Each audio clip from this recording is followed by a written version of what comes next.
Friends, we have the best tour today, and I'm really excited.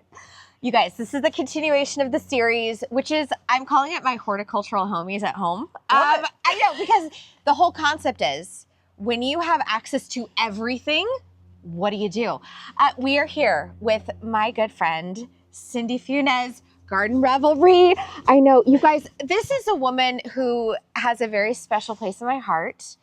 I've looked up to you for so many years. You've given me so much inspiration. I'm gonna try not to get emotional, but you are the embodiment of horticulture and sharing and love and community. And I am thrilled that we get to show you her garden, because not only, but it's also true. And I love to talk well behind people's back and in front of people's faces. The other thing that's really special about what you do is you are a container goddess. I mean, you guys think I'm good? This is who I bow down to. This is like every day, I'm like, Cindy is it. We inspire each other. We do. And there's a lot of sharing the secrets that happens behind the scenes between us creatives. So today, we have your backyard. We have a seating area. We have a cigar room. We have a trial garden. Okay, because Cindy is a woman after my own heart. We love to test plants. Absolutely. Oh my gosh. Okay. Stretch the limits. Stretch the limits.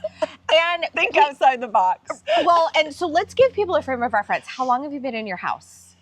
We moved here in 2002. So yeah, almost 24, 25 years. Wow. Yeah. And we were just chatting and Brian is like, you guys need to stop talking because we have stuff to cover. You've iterated this garden so many times. Yeah. And I feel like garden iteration is always a reflection. Break it down. Busy, kids, what was here? When we moved in, my youngest was 4 months old. So I know. Yeah. So 3 kids, this is kind of a crazy story. 3 kids under the age of 5. And we found this house because we felt like we needed a bigger space in the house that we had lived in. Turns out we fell in love with the house, but the boys ended up bunking all of their lives until they went to college. It had no more room as far as, had more square footage, but it did not have more bedrooms, did not have more bathrooms. So it was busy. I had 3 kids under the age of 5. It was really, really busy. And the garden was really different. It had a swing set and it had this huge concrete pad so that they could, get on their tricycles and their roller skates and be out, because we were on a pretty busy street in Seattle. Yeah. So where they played was back here. And I feel like this is a very classic Seattle back garden. So this is I just want people to see how much creativity you get to fit in an urban space, because I think that's super important. We garden in all different environments. And you also have some ideas that are very applicable to townhomes, condos, little tiny balconies. We were talking about the garden earlier, and Cindy was like, that's from a pot, and that's from a pot. And so you have created this garden step by step by step using a lot of free plants. Yeah, yes. We had a budget, like most people do. Budgets vary, but we had a budget, and a huge portion of our budget, because this was a concrete pad and there is no access to this backyard except up these side steps. Yeah. The labor in taking out that concrete was super expensive. So I didn't have a huge plant budget. Yeah. And so the plants mostly, or a lot of the plants, are plants that had been in containers, that had outgrown their home in containers, and had been in containers for 5 or 7 years, so that they were substantial. Yeah. And they were happy to be moved into the garden. So, I mean, that Fatschetera, the Vaccinium. Oh my gosh. We should start, the Formium. Container. And some of them were clients that, we had installed, and they had outgrown their containers, and their landscapes were already established. And so they literally just say, well, do what you want with them. Give them to an employee or take them home. We don't have a use for them. So we always offer them to the clients first, but I ended up with a lot of plants. A lot of them. A lot of plants. Well, a lot of cool plants. Let's start here. Just kidding. Okay, we're going to take you. Uh-oh. I know. We're getting in trouble. We're in trouble by Brian again. Okay, we're going to take you off the stand. We're just going. We're like ready to do this tour. Brian's going to take you off the stand. We're going to hop into this garden because there's so much detail to break down. This is Tucker. Tucker will be our design assistant, garden tour master of the day. Every garden needs a dog. I miss my dog in the garden. Tucker is a COVID dog. We got him the day before the shutdown, and he has been at my hip in the backyard, in the nursery when this was a nursery, you know, the kind of backside of a nursery. And so he's happy to be outside. He's always next to me. Good. He's a leaner too. He is. He's everybody's best friend once he gets a scratch. I love a good lean. So Brian and I, we've just switched spots here, and we are in, is this the south part of your garden? This is the south end. And so what I love is that you're creating, this is a very sun-drenched garden, but it wasn't always this way. No. We had a very large spruce that was probably 60 years old and at least 60 feet high that came down in a windstorm about 18 months ago. 18 months ago, last November. Or November before that. And so that was actually right after we had kind of installed the new beds and had the new patio put in. And so that was originally kind of supposed to be a shade garden, but now it's a very sun-drenched garden. And so your shade shifted over here. I want to start with this pot though. Could we break this down? One thing that I think you are very well known for, in our community at least, yes, is your love. Your love of the aeonium. Yes. Now, what's really fun in this combination, break this down for us. I recognize these players in the game. I love that coleus. So this coleus is, it's wizard coral sunrise. Yes. The crazy thing about this coleus, and you'll see it a lot this summer, is because I wasn't out in the nurseries as much because I actually took a fairly substantial trip. I was gone a month from the end of May to June. So I got this in a little 4-pack at Lake Washington's plant sale. And you saw the ones out front, that how big they are. And there's enough. So they're amazingly happy. Yeah. Coleus you have to be careful with, obviously, because they are, I mean, if you give them the right conditions, they are really happy and they can be bullies. Yeah. But yeah, these were these little tiny starts in a 4-pack. But I love them. I chose it just to kind of echo this is one of my favorite containers, one of my favorite terracotta containers. So to echo that, I liked the dark variegation that echoed the aeonium. And I like the brightness of the edging of the, so yeah, it's a fun one. Tucker. Tucker's digging in the garden. This is a dog-friendly garden, you guys. Tucker, come here. Get out of there. Get out of the garden. What are you doing? It's also why there's a lot of plants that look like, what's going on with those things? But the color story here, and this is what I think Cindy is really known for, is she's known for color and texture. And so you've taken this as almost an inspiration point. You're pulling in the aeonium. You're pulling down your sweet potato vine. You've got multiple begonias going on. And then you're also pulling the eye through with some beautiful mid-tone greens and a tiny fuchsia. Yeah, that's that. And a little ferny bit. That's orange queen. So it's got this kind of little pink. It's got that same peachy pink. It's got the pink sepal. And I think this is it sentimental? It's fragrant. So the sentimental peach.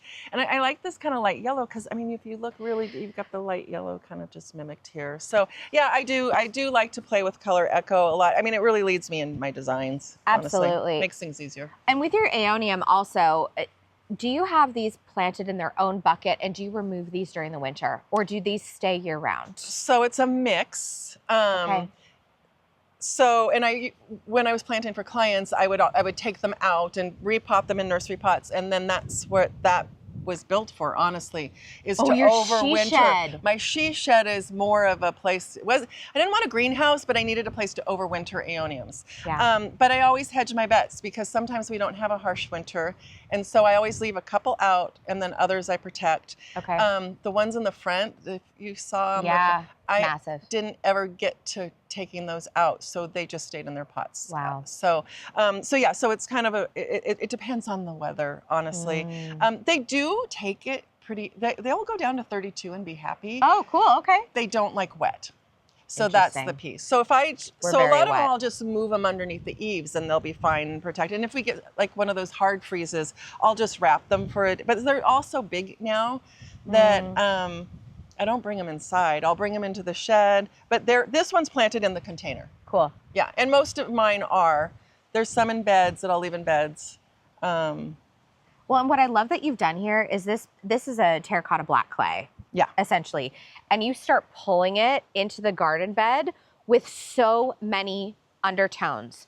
And so you have the metal here, you've got the metal sculpture here, we have a cute little totally tangerine dahlia, yes. your banana. I know, which has been slow to go. I don't know what's going on with him. But Well, we haven't had like a really hot heat. I mean, we've had heat, but yeah, I agree. I love this guy, honestly. Remind me he's what this Virginia, however you want to pronounce it, but Yeah. ciliata, and that is great Dixter. And the texture, I love it. I need this in my garden. I'll get you one. I'll get you what in the fall. I'll take a. Oh, seriously? Yeah, I'll try it and I'll give you some. I would love some. It's gorgeous. It's so. I just love it. I love the texture. It's happy. It's robust. It's like oof. Yeah. And this is great Dixter. That's great Dixter. Oh, love it. Would you say your design style is very Northwest contemporary, or how would you define, if you had to give 3 design points of reference, what would they be? I guess Northwest contemporary, but there's a lot of California in here too. There is a lot of California. Because I grew up in in Northern California, and so that's like the aeoniums and some of the tropicals and like the manzanitas that you or the Arctic. Yeah, so I've got this kind of California bend to me that makes me feel at home. Love it. I feel like it's so important to like show people how multi-layered gardens get to be. And then building back here into your garden, you've got so many things going on. First of all, please tell us what plants came from containers. Yeah. I think it's so fun. So the fat chatera over here, I think, what is it, Angiostar? Angiostar. Yeah, Angiostar. Yep. The vaccinium was from a container. This vaccinium was from a container. That maidenhair was from a container. The, London's Pride is from a container. I mean, a chorus is always from a container. Always. The Virginia, none of the hellebores, not the Persicaria. The Formium was originally from a container. Which Formium is this one? Is it Platts Black? No. No, that's too small. It's darker. It's black adder, maybe. Ooh, Right? That sounds right. And then this is. Well, and so you've got these holes in the garden too, but like this was a struggle for me because this acanthus is so happy. Yeah. And then you can see it's totally cut up because I had to thin it because it literally was bearing the berberis, and I think this is Concord. Yeah. And so, I had to pull it off, cut that back, and I'm hoping that this will fill back in now. Yeah. It's that process of editing. It's always editing. For sure. And it's only 2 years old. The Cryptomeria Black Dragon came from a container. Fabulous centerpiece. If you've never used that as a centerpiece, it's such a great beautiful. plant. And it's really sculptural, which I think is really cool. fun. And then actually, let's stop at this other container. You are playing with standards this year. I love a standard. Yeah. Love a standard. Which one is this? This is Little Lime. Yeah, I haven't done Little Lime before, and I actually like it because it's more in scale than its parent. So, and now when I first planted it, it was actually even a little bit more white. Then it turns this kind of creamy chartreuse color. Now it's getting the pinks to it. And then I think as we continue to get cool temperatures, it's going to get more of a burgundy tone to it. So it's really cool to kind of watch it go. But yeah, so this is from my patio tree. I'm trialing some of their standards. I installed some in at a clients at a new installation that I took on right before I left, and then I have these in random pots around the garden you have right a different one over here. Yeah. Which one is this? That one is Little Quickfire. Little Quickfire. Yeah. Little Quickfire has such a cool bloom pattern. Yeah. I love and this. again, it's, this variation in color is really, really cool. So interesting thing though is I planted this one in the end of May before I left. And I planted this one in June, underplanted in June when I got back, and you can see the difference. It's a massive difference. Well, and then when you were deciding what to pull down, did you have a color story that you were going for here? It's so funny. I feel like you're picking up some of these aging blooms in your choices here. I underplanted these with leftovers. So this is like classic designer.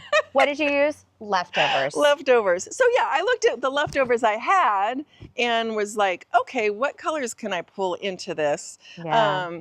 And I think I started probably with the Plectranthus, and knowing that I wanted something white, and That I like creaminess. zinnias. This is always fun. I hit Oh and yeah, miss. this is red Red threads. threads, yeah. And such a great one. But it's hit and miss for me. Sometimes Sometimes it goes and sometimes it's like, it just it just like sits there and does nothing. So I feel like this one is going and this one's just maybe sitting. I don't know. But yeah, so I pulled, exactly. It's I pulled all a the big purples down. experiment. Yeah, but this is fun because it's got the purple, it's got these purple stems that then you can carry up to here. And now this is getting this kind of pinky purple color. This is one of those bridge elements that I love Yeah. that just kind of helps like, and that's what I think is going to be really fun for people to see is how you use those bridge elements to build a color story and tie everything together too. Yeah. Well, and it brings some of the golds from the garden, which is nice. That Plectranthus That is nice. does. Yeah. Talk me through this back area here because this is a really fun seating area. Where is this furniture from? Do you remember? Yeah, it's from Trellis Straheim. Oh, it's good. It's Mammoth Green. So that was one of the things is that when I was brainstorming, like, what did I want? I wanted someplace to store my Ioniums. I wanted a seating area. I'm really into a curved couch. I used to have a curved couch inside, and we just outgrew it family-wise. It didn't make sense.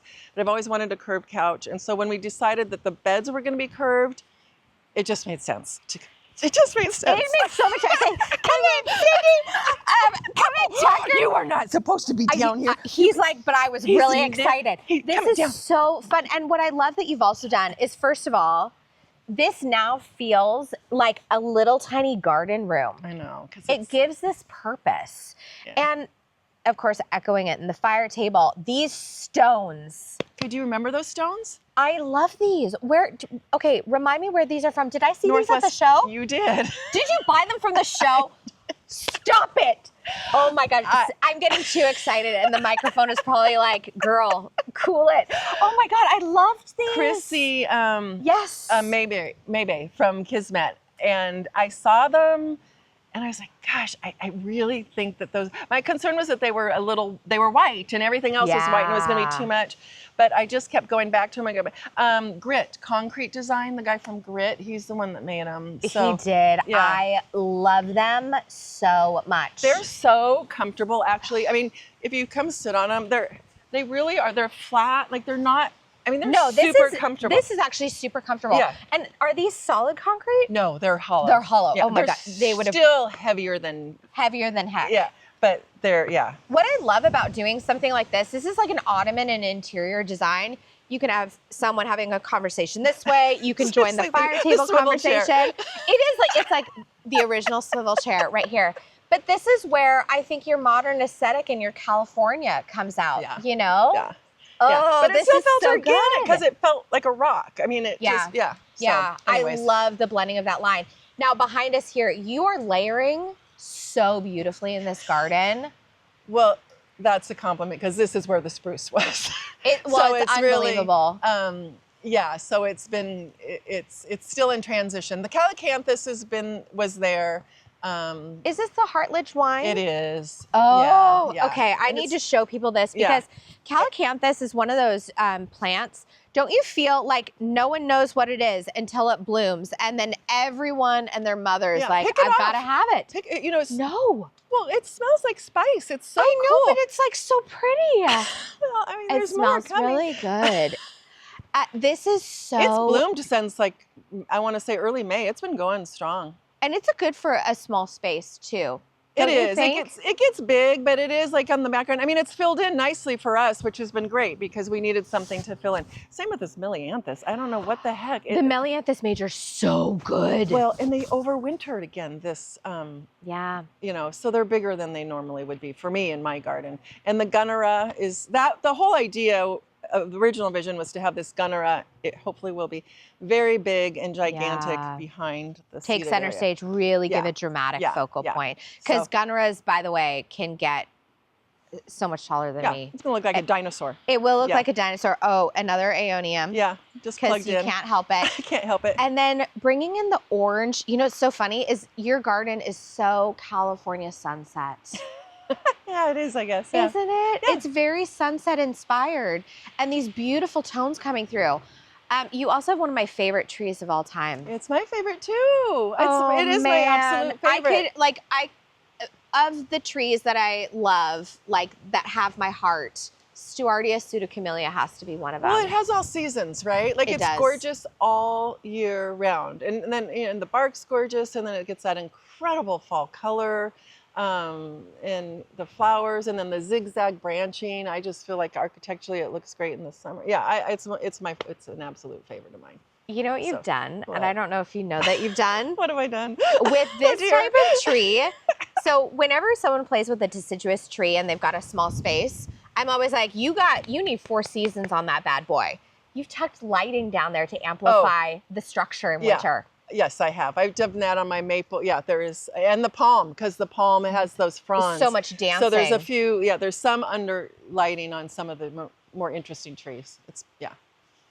So good. And so as we move in here, look at this cutie. He came from a container. Are you talking about the contorted? Yes. Yeah. Yes. The pearl. It's like red dragon. Purple. Majestic. Purple. Is it red dragon? Oh my gosh.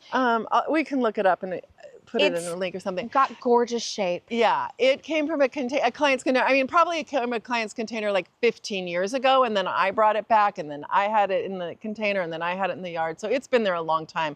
But it's cool. Do you feel like you're designing your garden like you're designing a container?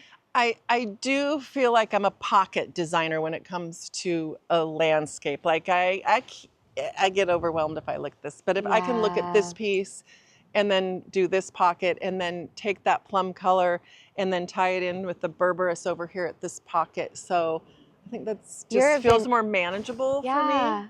Because you are the queen of a vignette, of a moment. It's small. but I think that's really an important lens to look through. It works. It's such a valuable lens. Oh my gosh. And so the curved bed kind of comes here. And I love that you're cutting a curve into these giant 2x2 pavers. Yeah. Man, oh man. Okay, talk me through the windmill. So the windmill palm was in a plastic polyethylene, I want to say 36-inch wide container that used to sit on a corner here when it was a big concrete pad. And I mean, it was big then too, because it was in the container for a long time. They can stay in containers for so long. You root prune them, and I mean, they could be there for 15, 20 years, honestly, I feel like. Anyways, but mine, like a day like this, because it was in this, kept like just blowing over. Oh, really? Yeah. Oh, like full on container down. Yeah. Okay. And never damp. The plant was always fine. It's all, it's a pretty hardy plant, but it was ready to be planted in the yard. So again, when we did this, I was like, we got to get that thing out of a container, and it's so happy here. It's so happy. Yeah. It's probably put on probably about 12 to 16 inches since I moved it into the garden. Yeah. But you can tell by the trunk how old it is. I mean, it was in a container for a long, long time. Yeah. Oh, and I'm trying to get this is that what it's up there? Rhodochyton? Which one? The trailer, trying to get trailing it up. I don't know this trailer. I think it's rhodochyton. This is you know what? This is so fun. It's slow to go. But that's the idea, is hopefully get it. Oh, it's a lophos. Oh, is that what it is? It's a lophos vine. Oh, I love this one. Well, we can't see that pretty flower when it's on the ground like that. I know, it's like, it's trying. No, it's like, I love a lophos vine. It's Lophospirmum. I think is what it's called. Sense. I don't even know. I love this. Don't mind us. Don't mind us.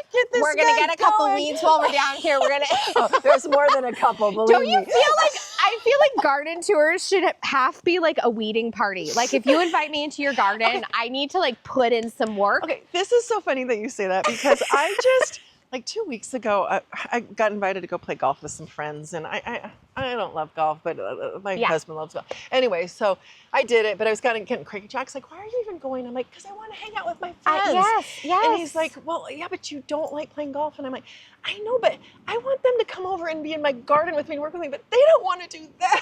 I want to do that. Well, and this whole series is like, I work so much, and then the rest of it is being a mom, that I'm like, I should honestly just turn this into a series, because then I get to selfishly see all my friends, which I love, and we get to just hang out in your garden and be nerds. Yeah. No, Tina Dixon will come over and work in my garden with me sometimes, and it's like my best day. Like I just, it's so much better with friends. So it is. It's so much better. Yeah. Oh my gosh. But this again is why my garden is like, we have these paths that we don't mean to have because of Tucker. But we all have dogs, and this is just life with a dog. Oh.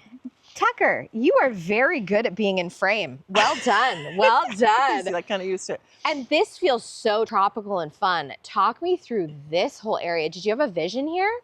Not really. I mean, the windmill palm, and then that's a carokia, a variegated carokia that I really like. That's really cool. Yeah. Is that an old centerpiece? Yeah, I guess it is. I mean, almost anything is.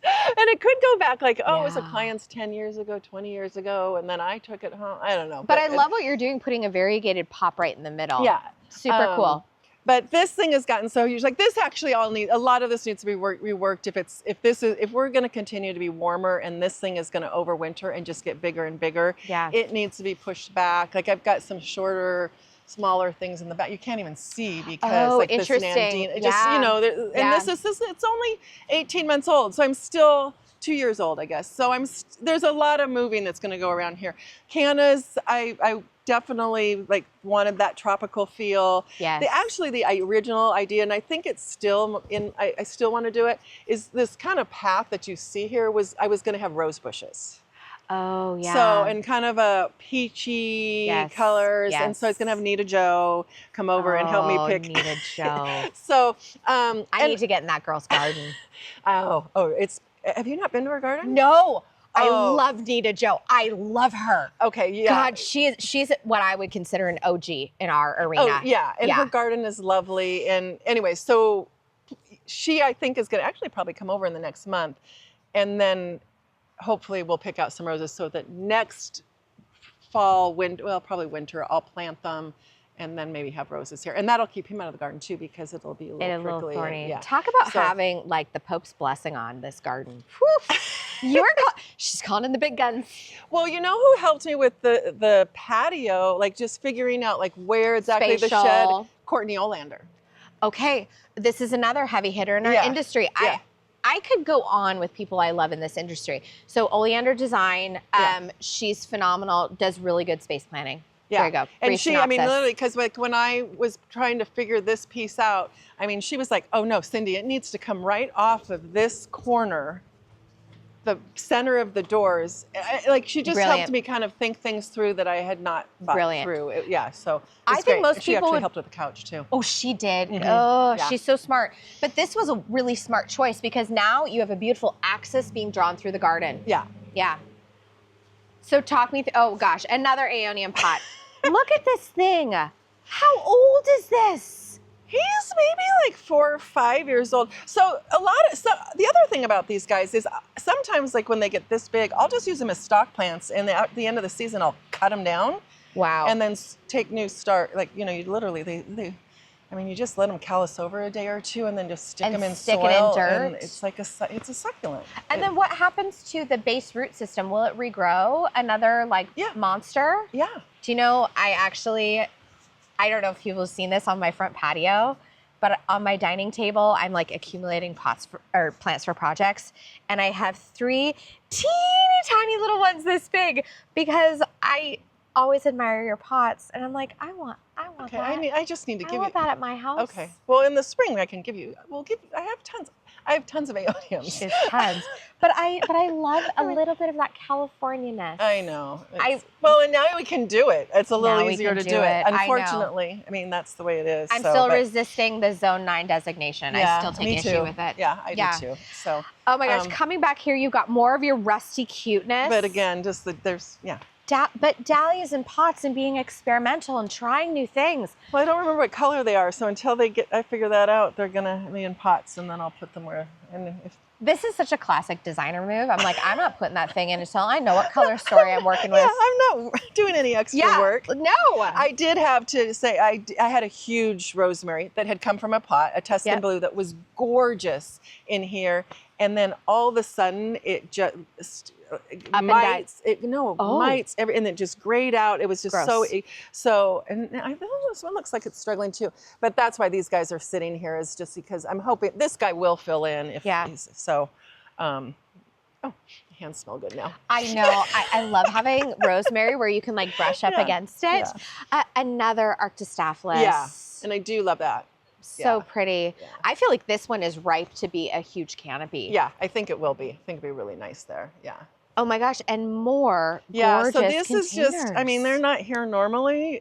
I'll pull them out to kind of show what they're doing, and they're not even, and this one was interesting because we got a little gift. It's got a rogue. You got a twofer. We got a twofer. So I was like, oh, that's fun. Gorgeous, cute little hardy hibiscus. Now this is another super, super sweet one.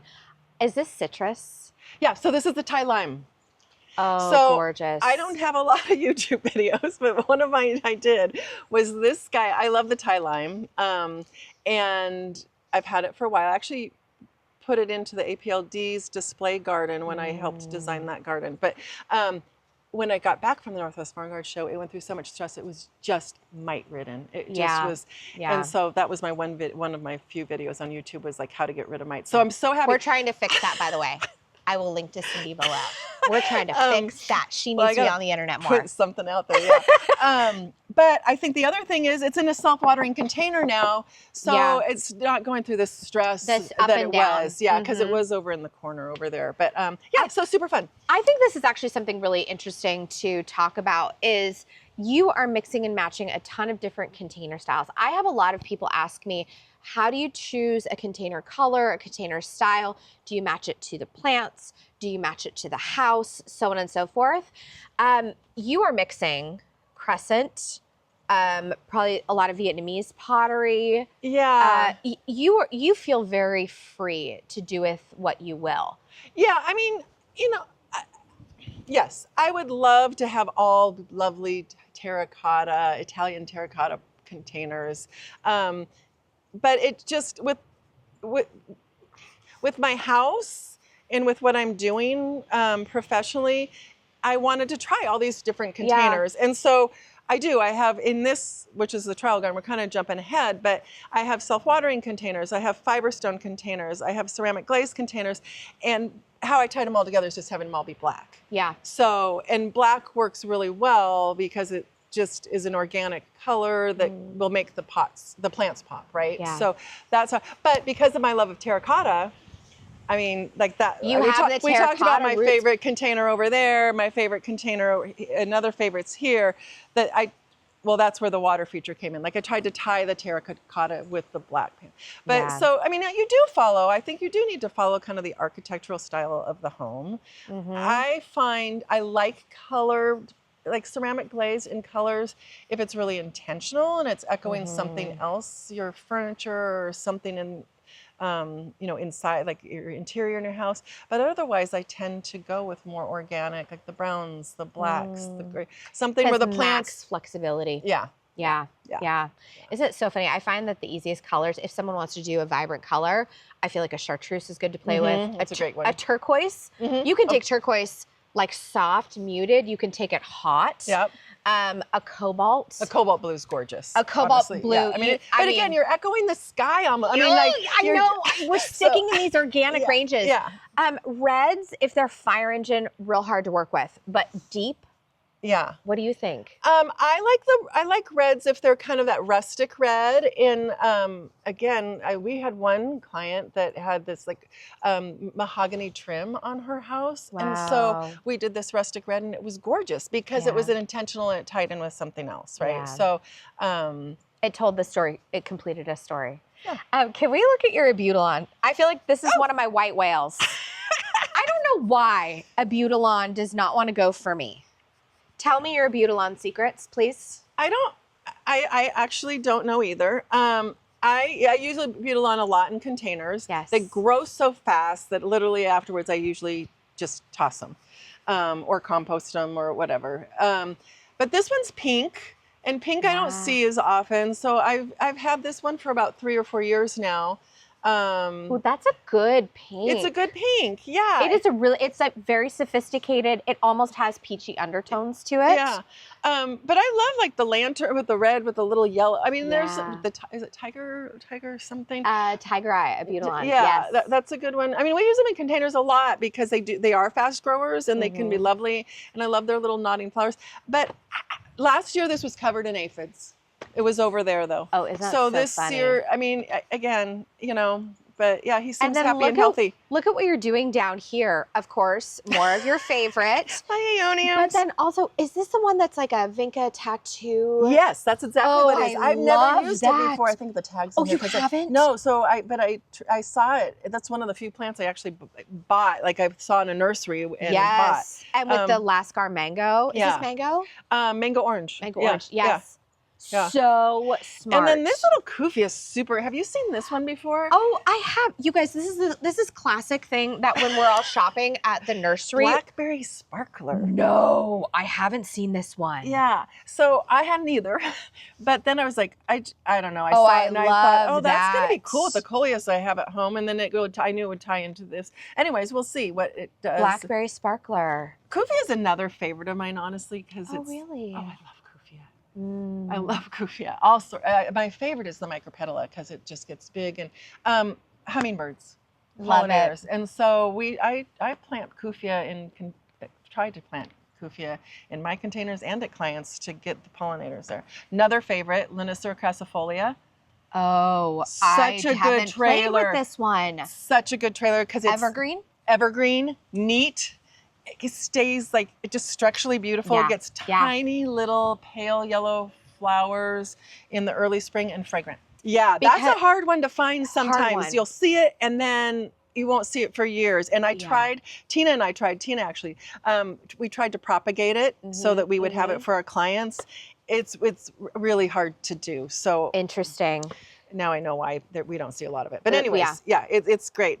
Okay, well, we need to make notes because I need to, just because I'll have extras. Like I'm going to take this out at some point and then I'll just like send it over to you. I'm into like, I feel like we need to have a swap party. I know, I'm just Wouldn't that be so fun? Super fun. Can you tell us your trial garden? This is blowing my mind. Okay. I'm loving it. I'm loving every single second of it. I feel like we need to go into the trial garden. Okay, we should. Just let's make sure we don't have any dog stuff because for whatever reason, it's funny, I really struggled with getting turf. Because that's not the way I want to go. Oh, like emotionally. Yes. I was like mentally, physically, emotionally. I know. But with the dog and when I do have all the nursery tables out, the lawn was just, it was crap. It was, muddy. It was dug up. It was this little piece. And so we're like, great, this is where he's going to do his business. No, he decided that which is fine. It's like a litter box, just in the gravel. But anyways, originally my plan for this, or our plan with Courtney and I were talking about, was to have Corten steel raised beds. Yeah. Because that's what I was going to do. And it was going to be like a veggie cutting garden for me. And then I was talking to Tina and Dawn Marshall from Lake Washington, and we were just kind of brainstorming, and they're both doing ceramics and these real fun artistic stuff. I want an art installation in my garden. I want something to feel artistic. And so that's how this came to be. It's like, how can I create an art installation, but then have containers? And so the Corten steel raised beds turned into instead these kind of, these fiber stone black troughs that I could trial. I could do edibles and ornamentals and trial different things in. And then it was like, okay, now I can trial my 2 self-watering planters and see which one do I like better. Is it which ones are you trialing? This is Earth Planter and this is Crescent Garden. Okay. And honestly, I was averse to self-watering containers up to like 3 or 4 years ago. Me too. And now I love them. Watch out near your foot. Oh, I see the bomb. I almost want to get out of this garden for a second to give people a vista of how you're laying this out too. You have a sweet little peekaboo over to your neighbor. I know, and they have been here forever. Oh, adorable. And they're big gardeners. They're big gardeners. I mean, if you they have a veggie garden up front. Oh, their garden is gorgeous. Yeah. It is gorgeous. They have been such lovely neighbors. And our neighbors have changed all around us, but we have kept this. And having this, we see them every day. We have our little chit chats. Over the fence. Yeah. Yeah. Tucker, well, unfortunately, that's why you have the wire thing, is Tucker feels like he needs to get over there sometimes, and they have Like, a cat. these are my neighbors. Yeah. These are my neighbors. But then you put this sweet bubbler. yeah, I wanted water. I wanted the sound of water in my garden. Did you make this bubbler? No. Oh, I want to make one at my house. I would, yeah, let me know how it goes. Okay. I got that, this is from Awe. When they had closed, they had a little stash that they were keeping up at their residence. Okay. And so I went up there and, again with Tina, and we found it, and he actually installed the bubbler for me. So Awe Pottery, for a frame of reference, was a long-standing wholesale supplier for us in the industry.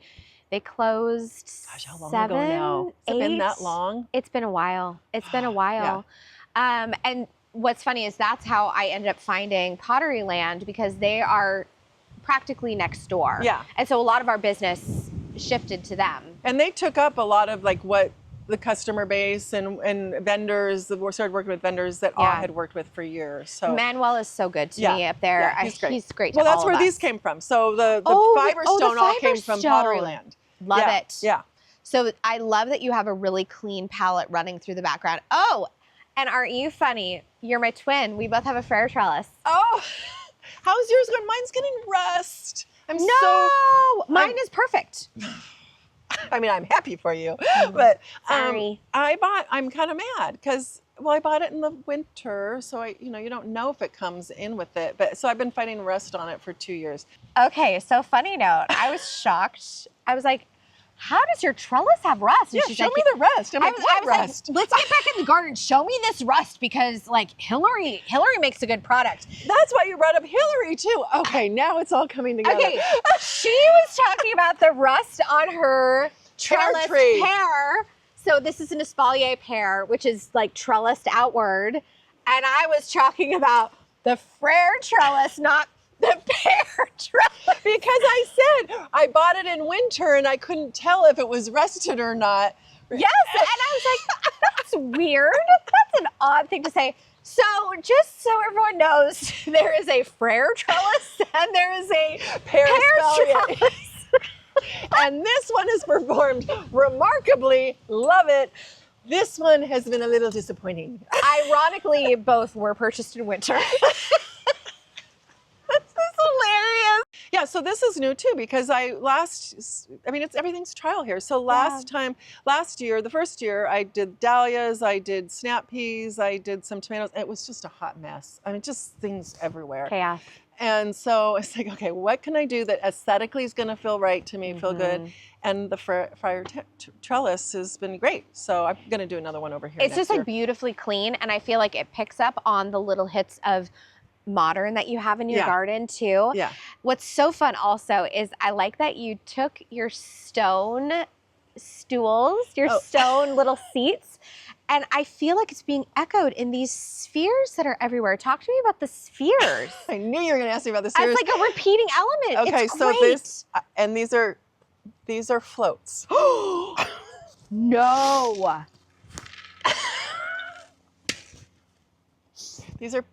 They're boat float. They're boat floats. They're painted boat Tucker's floats. very excited about like, this. What? He's like, yes, when he hears you excited, he's like, we're excited about something, but I don't know what. You gotta come over here. You gotta sit. He's like, I would like to play. So they're all, they're all. Where did you get this idea?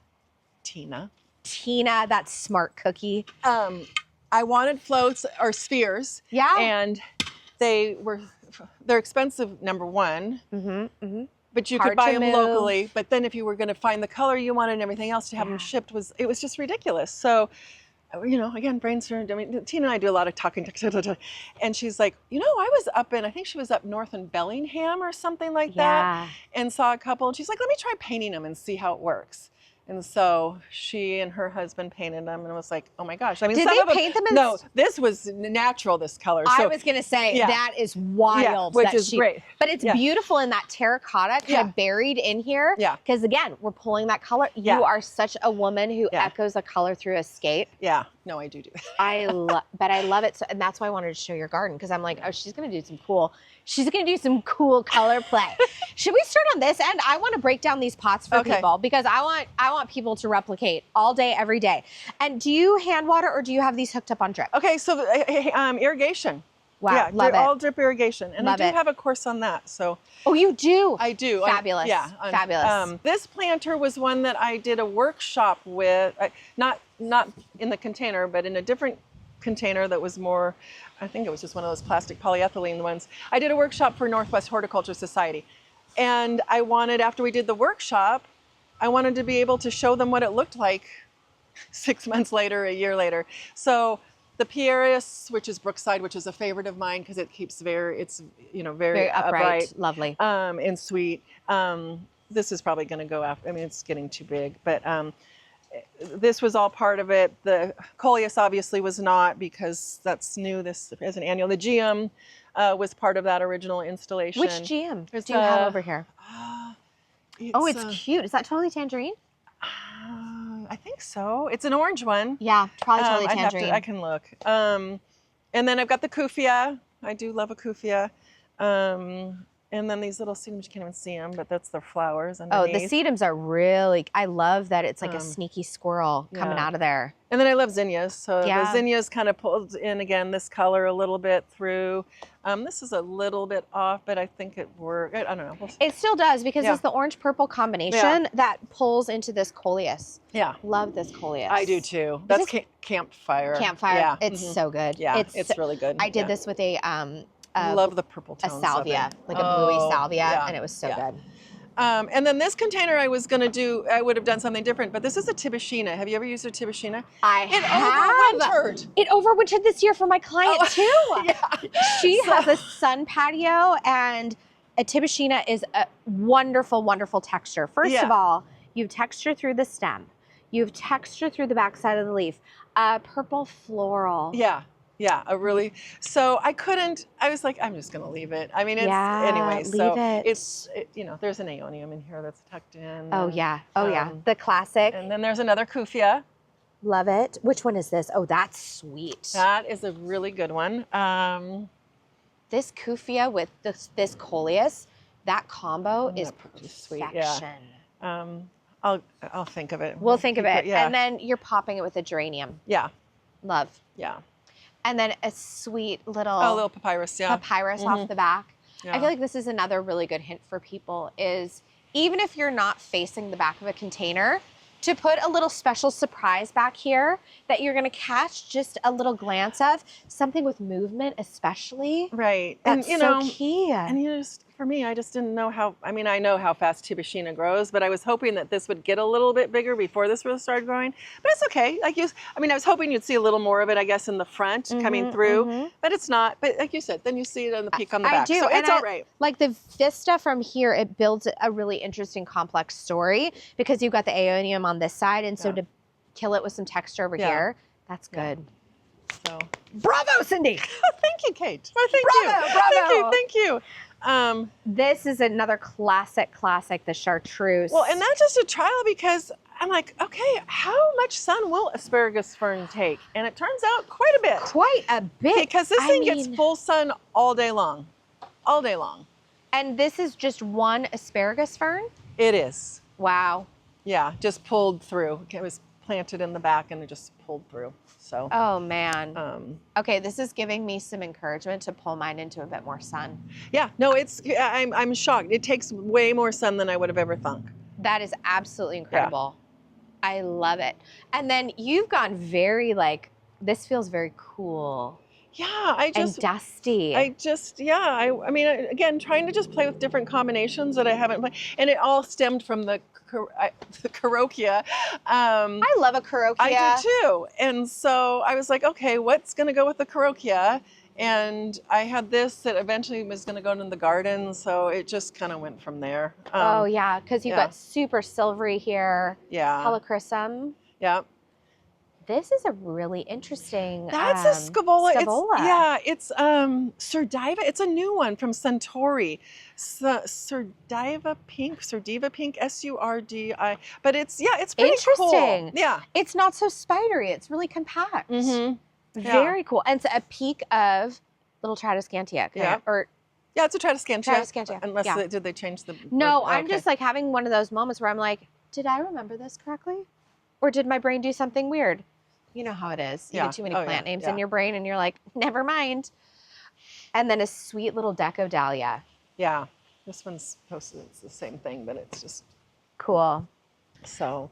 But yeah, so like this color, like these are all sorts of different colors. Like this is Yeah. not that whole kind of echoing. I mean, a little bit, but these are just trial planters. It's me trying out new plants. People send me new plants. Suntory sent me some. American Talkie has sent me some. And then I'm like, okay, well, I'll see what they do. Yeah, let's give her a run. Yeah. This is so cute. You've got a little. That's that Osmanthus ogon. I mean, It's so great. yeah. It's so fantastic. So it was planted back in the fall and it didn't do much. So I was like, okay, we'll just leave it in there for the spring and summer. And then. And a full sun begonia. Yeah. Wow. Yeah, the dragonwing takes a fair amount of sun. Oh, this is dragon wings. Yeah. Really? Dragonwing's red. Yeah. Yeah. Another And then this, like this classic. was another trial for me because that's not me normally. I was going to say, I was like, this is a wild choice. It's super wild, but I was like, you know what? I'm going to try it and see how could I make that work where I would feel like I could. It feels like you. Yeah, well, or I could swallow it. Like, I mean, it just a little. And honestly, it's not so bad there. I kind of like it. It's Now, sweet. Do you find that you shy away from certain plants, like petunias? Yes, typically I shy away from petunias just because they're sticky and they take so much deadheading. But there's a lot of new ones. Was it pechoas? Pechoas, yeah, that's a much better alternative. are nice. But again, if I use them, I'm going to use probably just one in a container. Mm-hmm. Not more than that. Yeah. But there's some of those new pechoas, the colors are really saturated and really pretty. The French vanilla, have you seen that one? Yeah. Love the French vanilla. Yeah. But I'm with you. I don't like a sticky plant. Yeah, the maintenance of it can be tricky. The maintenance and the stickiness. I'm like, just scene. End scene. Yeah. Yeah, so like that's actually a great point, Kate, because the reality is most of these, I mean, you know, that you don't need to maintain that. You don't need to maintain the grass or the osmanthus, the euphorbia. I mean, they're all kind of plants that just hold together well throughout the season, through multiple seasons. And so really the only thing I'm maintaining in there is that petunia. What do you use what's your favorite fertilizer? Jax. For water soluble, Jax. Okay. And then what do you use at planting? I use Jax now too. I used to use Osmocote. Oh, okay. Okay. I've tried that, and I've tried mixing in this year. We'll see how it goes. Is it Harvest Gold new? Yep. Into the soil. I love a good experiment in a garden. I started using biotone in my planters. Yeah. And the root development was crazy. Okay. Because I do feel like to a certain extent you need root development to keep up with those blooms. Well, for sure. I mean, during hot parts of in July and August, you need a root system that's going to take up as much water and nutrients as possible. Yeah. So yeah. I haven't tried biotone, but I know a lot of you guys do, and I probably should. But I double team it with something throughout the season because you've got those. It's such a heavy feed. Yeah, you have to be supplementally fertilizing. So yeah, I use Jax. I used to use Miracle Grow. They're pretty much the same product, I would say mostly. Jax for me it's a family-owned company. I love the people versus some corporate, Yeah, conglomerate. Yeah. Can I ask you about this plant? Yes. I have now seen this in 8 million gardens. Oh. And every time I see it, I love it. Okay. Do you remember this one? This is the first time I've used it. Is there a tag? I bought it from Sky maybe. Sky has such 6 good weeks. stuff. Well, from that specialty, their little specialty Is this table. Langley? Please hold. Well, look, I wrote it down. It's probably on my schematic inside. I know. I'm like looking back in here. Yeah. Okay.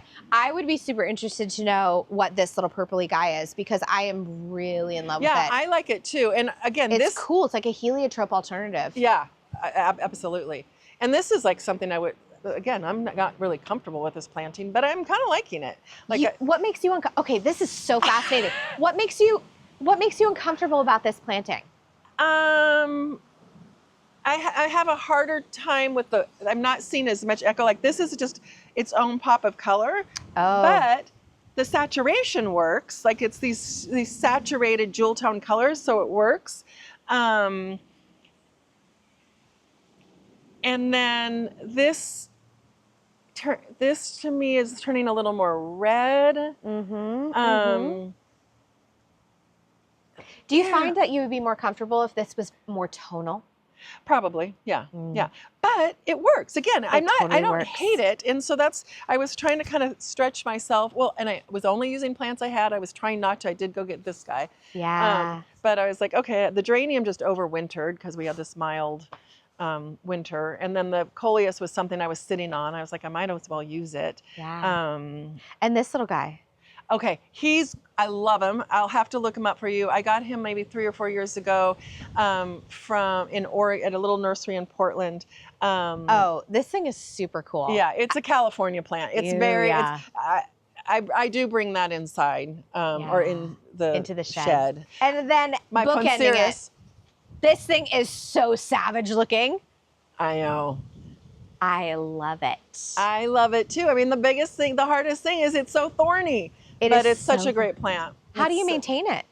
Or do you not? No, I do. I mean, I prune it. I get in and prune it with, Look at these thorns. That is so savage. It's a beast. But, it gets gorgeous, color. They just fiery in the fall when it drops its leaves. Wow. And then again, the stems, it's a little bit like the story. I mean, it's just this. It just is this like contorted. It's so great. I actually I've used them in a couple clients' containers and really liked them. So I was like, I'm going to get one for myself. This I probably had him 7, 8, 9, 10 years, I'm guessing. He's moved from container to container. What's so interesting as I'm going through your garden and I'm looking at your plants is you love something with an interesting shape. Yes. Yeah, I do. Something that, because don't you feel like if you're looking at a container, it's such a quiet moment that you can take in more intricacy? Yeah, I mean, you're looking at a little vignette, like you said earlier, and I feel like there needs to be some interest, there needs to be some depth to it, and you can really kind of soak it all in. And so I do like things with structure or with interest that just has a little uniqueness. And then if it can carry on from season to season, like if you can leave it in the container, like I can leave this in a container. I mean, this guy's been in a container forever.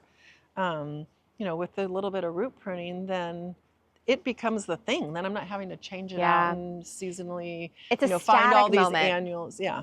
So. Now, when you're root pruning, that for people at home who may not be familiar with root pruning in containers, what is your preferred method? Do you just go in with a hori-hori?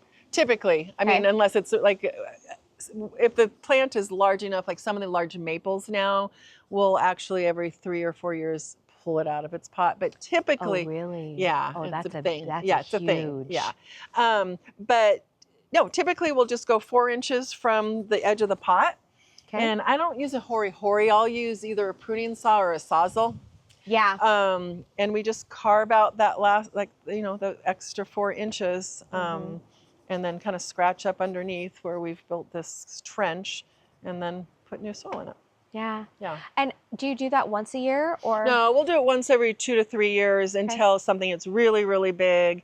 And then again, we really are the only ones we've done that for, like Japanese maples, where we'll do it and pull it out of its pot, and then we'll, just drench it in water, kind of rehab the root system. Yeah. Yeah. And then get it back in. It's a 2 to 3 person job when we do that. Yeah. Minimum. Yeah. Minimum. Yeah. Lay it out on the tarp. Okay. Coming back over here, I feel like this is another land of what once were centerpieces. Yeah, it is. But I love it so much. Talk me through this entire bed, because you have a little bit of everything. And I love that your plants are commingling.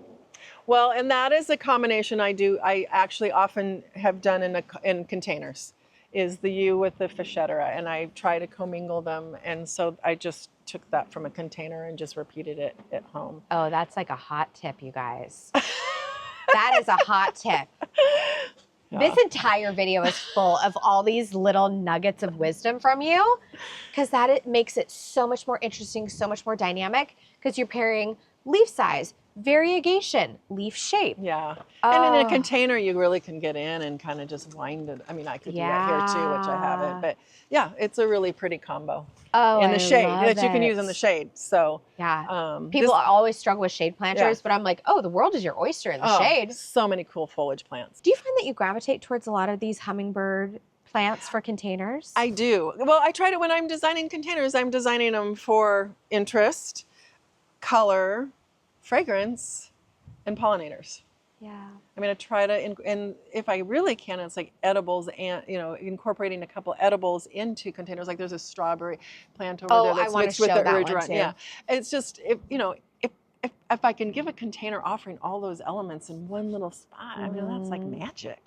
So yeah, I do. I try to, and it's funny with this garden now, my kids have gotten all of a sudden into birding, which who knew? Are you serious? My boys have the app, the Merlin app, and we sit around the table around this thing, and they're like, we now have like 19 different types of birds that we have actually been able to identify in the garden because of their calls. Okay, this next generation is wild. I am here for it. Yeah, like 20-year-olds that are into birding. No, bring it on. It's crazy. I didn't even have the app. I'm like, what? And they're like, oh my gosh, Mom, have you heard of this app? And then all of a sudden, when we went on our family trip to Europe, they had their Merlin app out. It was crazy. I love it so much. Oh my gosh, and gorgeous sumac. Yes, again, that was in a container in Lovely.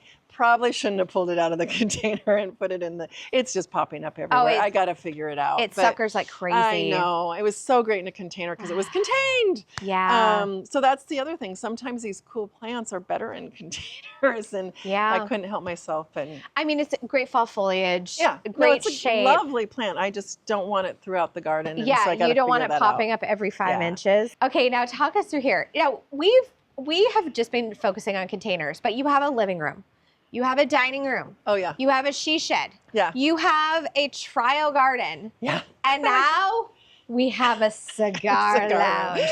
This is where, and I love that you have created this transition point from like more, I don't know, more feminine, your zone to your husband's zone back here. Oh my gosh, I had to like just literally twist his arm to even put a rug in it because he was like, I don't, he just. Oh yeah, he was like, this is my zone, don't mess with it. Yeah, don't feminize it in any way. But I love that like all the way around it, she is.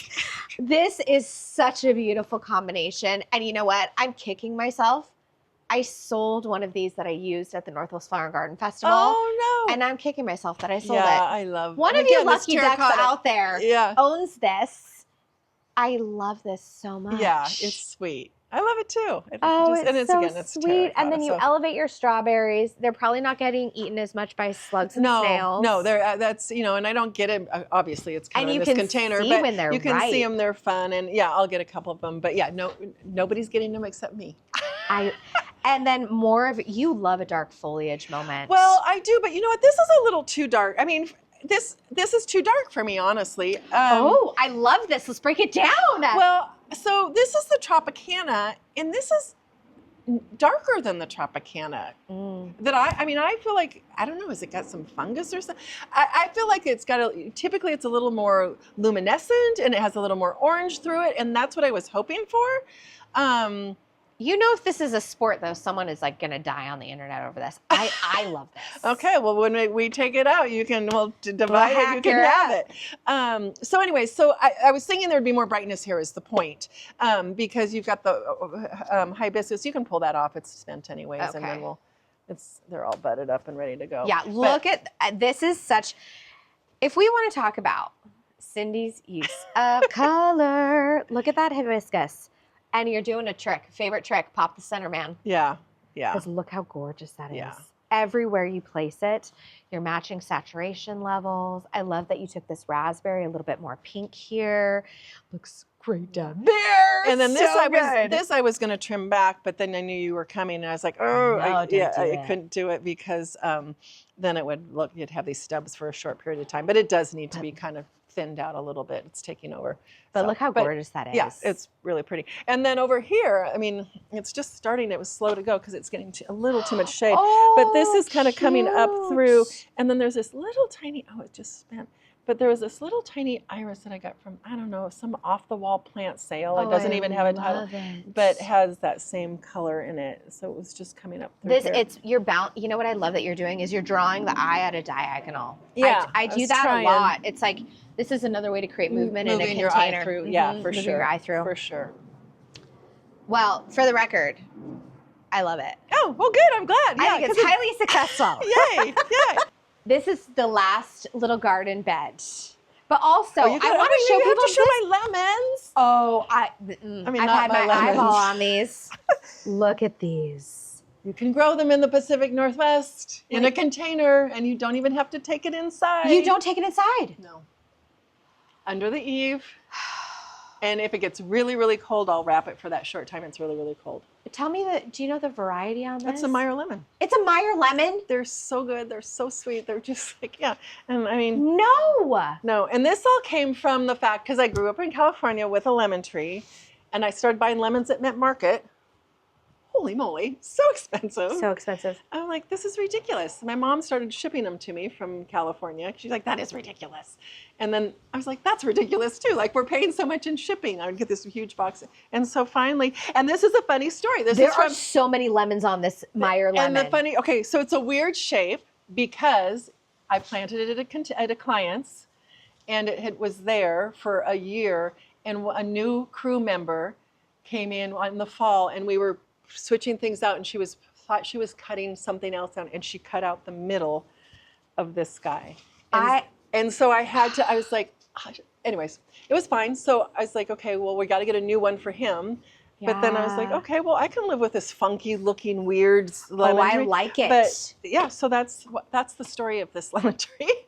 Again, and that was probably, where was that? That was in Broadmoor maybe 10 years ago. Brian, we're buying a Meyer lemon. Oh, you have to. We're for sure buying one. Yeah, you can take it. You definitely could. We're gonna see, and the internet will hold me accountable. And then I planted alliums, obviously, and I just left. I got to cut them down. You do have this is something that you and I both do, and Cindy's done a video on it. But I love a bulb in a container. Oh, yeah. Yeah. And in fact, when I have clients where I only go twice a year, I always put bulbs in their container because I feel like it gets them to our change out in May. Oh, totally. So like I'll visit in October, I'll hide little treasures in there, and then come May, they're like, oh my gosh, my container totally changed. And you're like, yeah, you got a bonus season. And they looked good, and it hides the pansies that are starting to maybe get a little botrytis. And then another bed here. You know what's so fun is because my dead ginkgo. Or my ginkgo that's fighting for its life. It was in a container. It was over there. Yeah. I planted some things in May before we left. We had that hot, I guess, period while we were real gone. Quick. And some things were not happy, but we're going to try to save it. Well, what I love about the centerpiece rehab that's happening here is you now have beautiful structure. Yeah, I have a base for sure, foundation for sure. Yeah. And then you can bring in all of your ephemerals. I mean, you could literally treat this entire bed like a container. Yes. Well, I will. You will. She will. I will. She will. I will. Experimenting will happen. Yeah. But you've got so much good stuff in here. Well, this thing is crazy because I did not plant that. I love this so much. The cotoneaster, I know this is a thing, right? So I did not plant that, but the cotoneaster is acting like a trellis for it. So it's just growing up through it, and I kind of think it's super cool. It is so cool. Okay, if you haven't underplanted a cotoneaster with bulbs yet, like the tall, ones with the heavy heads. Yes, it holds them up. It's hot so tip. great. Yeah. Hot tip. Yeah. When you've got a heavy-headed daffodil or a heavy-headed tulip, it's more like heavy daffs. They will like sprout up, they'll be gorgeous, and then they'll like poof on their head. Yeah. Throw it in with a cotoneaster, built-in trellis. Yeah, no, it's really good. So that's fun. Oh my gosh. And then another one of your buoy. So great. So great. And then I love that you're anchoring it with this beautiful saturated purple story that almost, this fuchsia, it pulls right into one of my favorite Plectanthus of the season. This is the first year I've used this one. Oh, is that right? Guacamole. It wasn't actually out. I felt like everybody else in the nation had it, and we in the Pacific Northwest didn't have a place to buy it until probably this year or last year, honestly. We had lemon twist and one other one that I can't remember. But this guacamole is like... no, it's great. Head and tails above the rest. Yeah. Oh my gosh, love it. Okay, Cindy, this was so fun. I'm so happy to introduce my friends to my friend, because I think what you have is you have such a clear vision. You have a gift. I have mentally taken so many notes, and I keep looking to you for inspiration because you have such a beautiful way of translating plants and color and texture. And then also now I'm going to hoard more centerpieces for my garden. I know, right? This is, I mean, it is a slippery slope. We're like, oh, going down. Yeah, you'll have to come back in like another year or two, and it won't be totally different, but it'll be different. It'll be different. Yeah. And we can check in on the trial garden too. And these guys will be different. This will be, Because having a little seasonal play. Are you going to post this on Instagram or is this on YouTube? Where are we going to find the adventures of the trial garden? Right now, it's mostly been on Instagram. Okay. You know, I will link all of your details. If I can get my act together and do some more recording, we'll get it out on YouTube. Yeah. But yeah, most of it's on social media through Instagram at this point. Thank you for coming along on a garden adventure. I am so happy to introduce another horticultural homie, another woman in my arena who is like, you're endlessly inspiring. You're endlessly inspiring. Likewise. I mean, all big love. I know. Oh my God. So, and thank you. Yeah. Thank you for showcasing the garden and what I do. And yeah, it's great. I really appreciate it. All day, every day. And I will link to everything Cindy in the description below. And in the meantime, as always, get out there and say hello to your garden for me. Do.